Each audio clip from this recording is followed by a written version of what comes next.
Hey K-popers, welcome back to Hallyu. It's time for another deep dive, and today I want to talk to you guys about an infamous concert performance that took a rookie girl group and launched them into superstardom. That performance is none other than GFriend's 2015 outdoor concert performance of Gustas Tu.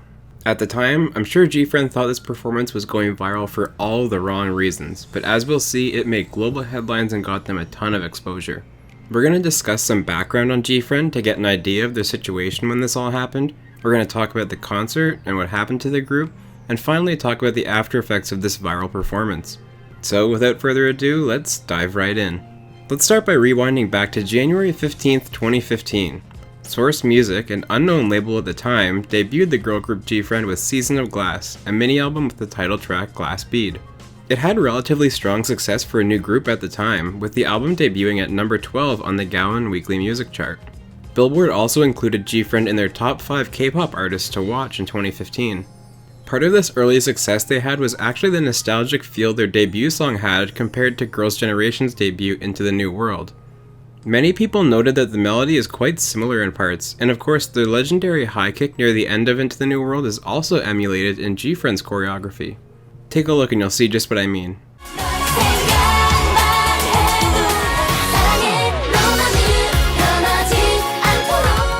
6 months later, on July 23rd, GFriend had their first comeback with the song Gustas Tu.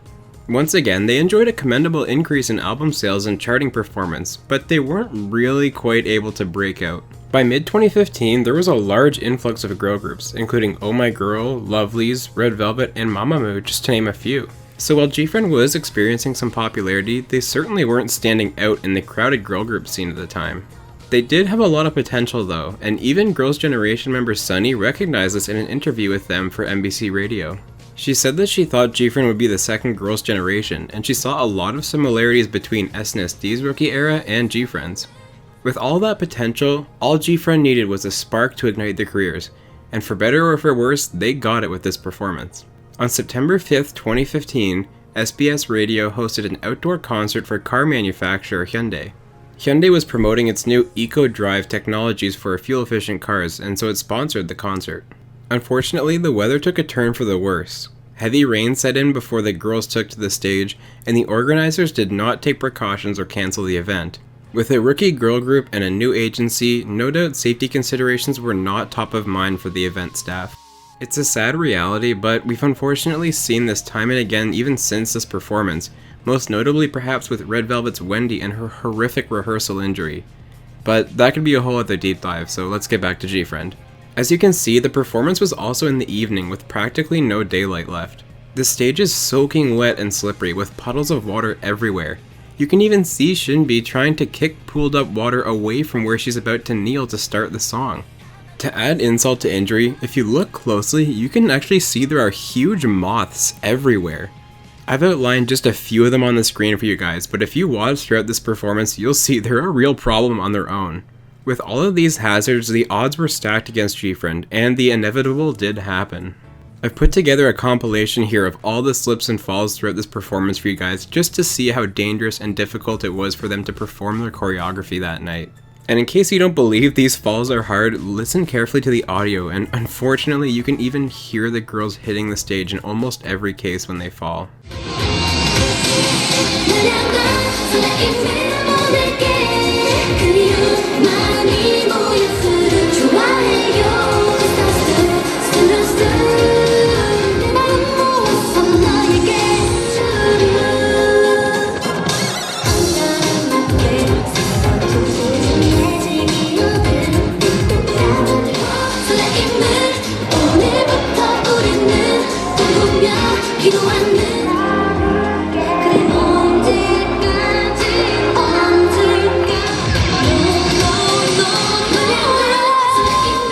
In total, there were 9 falls and several additional near falls where the members caught themselves.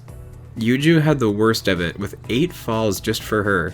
Despite this though, the group showed incredible determination and resilience, getting back up, putting a smile on their face, and performing their hearts out for the audience. And the audience understood. Listen to the crowd after the performance finishes. They're chanting "괜찮아" or "It's okay."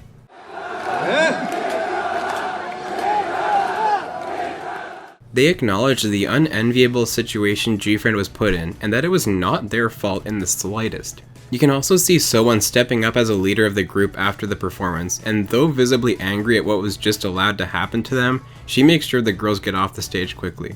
Thankfully, there were no major injuries, with Yuju suffering bruising and a twisted finger. There's no question that the members were embarrassed and worried about their future. After all, they were a rookie girl group in a saturated market with a relatively small agency. But their hard work and perseverance paid off, and the world took notice of GFriend. This now infamous performance was uploaded by a fan to YouTube, and it quickly caught the attention of several major news websites. Daily Mail posted an article about it, and Time magazine even had an article with the fan cam on the front page of their website the day it went viral. Several other sites like Mashable shared it as well, and before long millions of people had seen the girls performing Gustas Tu on that rainy night. Gustas Tu actually became the 38th best-selling song in Korea in 2015, and when the 2015 MTV Europe Music Awards came around, GFriend was the only girl group nominated. Perhaps the biggest sign of just how much fame GFriend had acquired after that performance though showed itself when GFriend had their next comeback 3 months later. In January 2016, GFriend released Rough, an incredible song with some of the most technical choreography executed by a girl group at the time. It was the finale to their high school themed trilogy, and it was a huge hit. Sales for the album, Snowflake, were up 60% from their previous comeback, and it reached number 10 on the Billboard World Albums chart. Not to mention, Rough as a song hit number 1 in Korea. This song was unbelievably popular. Remember how I said GFriend hadn't yet won a music show? Well, with Rough, they won not just 1, or 2, or 3, but 15 music shows. They were getting music show wins, triple crowns, and perfect all kills left, right, and center. And they weren't just winning because it was a quiet time in the K-pop cycle. Look at this footage from their 15th and final win. They were up against Girls' Generation's Taeyeon and Twice. When their promotions should have been winding down and other superstars were back with fresh music of their own, GFriend was still winning. Their outdoor performance that September had skyrocketed them to superstardom, and when Rough came out, they reaped all of the benefits. And they've continued to ride that success until now. Every single album and EP GFriend has released since then has charted in the top 3 in Korea, with most of them reaching number 1. They've also been nominated for over 125 awards, and they've won 28 of them. While at the time the girls were no doubt mortified with what had happened on that rainy stage, their true characters shone through that night, and it propelled them forward. It helped them realize that potential they had, and from that day on, GFriend became a household name among the best girl groups K-pop has to offer. I hope you guys enjoyed learning about this infamous performance, and I hope you guys have a newfound respect for just how hard our idols work every day in giving us such amazing music and performances. Thank you so much for watching this deep dive, and be sure to like and subscribe so you don't miss out on future ones. I also have a Patreon link in the description, so if you find this content fun and informative and you're able to support my work, it would really mean a lot to me. This has been Deep Dive number 7, the Eco Drive Concert.